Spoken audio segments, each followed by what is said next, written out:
G'day, Duncan Spender from the Liberal Democrats here. Yesterday I was sworn in the Senate and immediately got stuck into the major parties. In general debate, each of the parties made silly policy points that I attacked.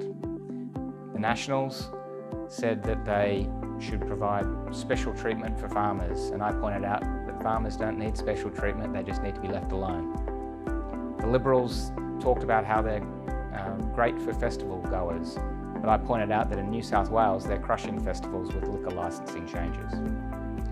The Greens made a fair enough point that there are lots of women who are becoming homeless, older women in particular. However, I pointed out that 41 out of 10,000 women are homeless, and that rate is steady. 51 out of 10,000 men are homeless, and that rate has risen to 54.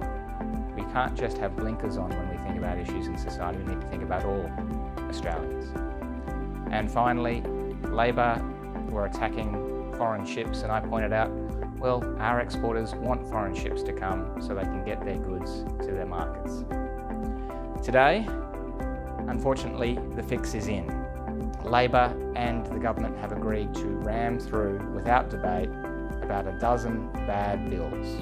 It's going to be a terrible day in the Senate.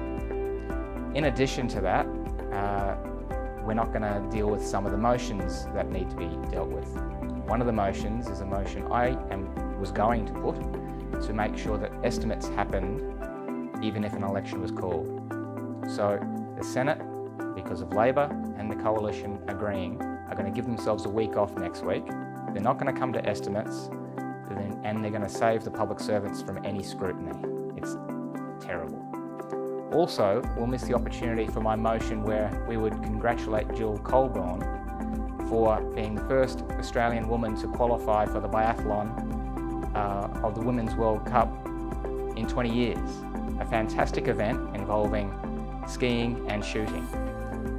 Jill can train in Victoria because under the gun laws in Victoria, biathlon is a recognised sport, so that's great.